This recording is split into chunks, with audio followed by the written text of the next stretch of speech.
Ford would be crazy to ignore the UK's obsession with SUVs. But is its Kuga good enough to stand out in what is a very competitive class? It certainly shines out here on the road. The steering is responsive and nicely weighted, and you won't notice much body roll in normal driving.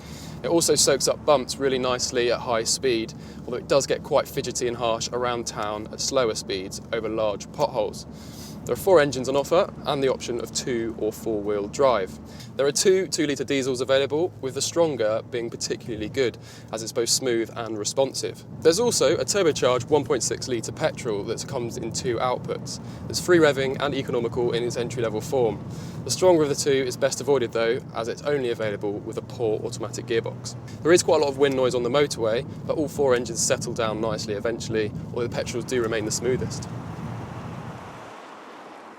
Here in the front of the Kuga's cabin, the fact that the steering wheel and driver's seat have loads of adjustment means that drivers of all shapes and sizes will get comfy easily.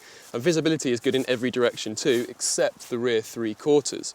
Headroom is also generous, but if you go for an optional sunroof, it will eat into some of that space. Unfortunately, the Kuga's dash isn't intuitive even if you go for one of the higher trims. Essentially, these buttons are too small and too fiddly to use quickly on the move, but at least equipment is good because you get 7 airbags, aircon, alloy wheels, hill start assist and cruise control on every car.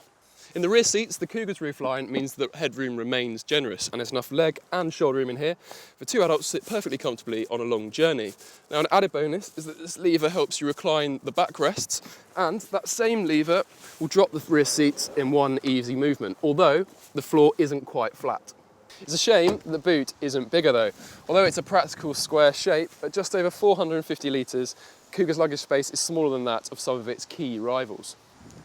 So how does the Kuga stack up against those rivals? Well, it's good to drive and it won't cost you a lot of money to run. But there are cheaper SUVs that offer this too, and the Kuga isn't quite as spacious as them either. Ultimately, the Kuga has its strengths, but they're not enough to worry the best cars in this class. For more information, search Ford Kuga at whatcar.com, and remember to click subscribe to check out our other YouTube videos.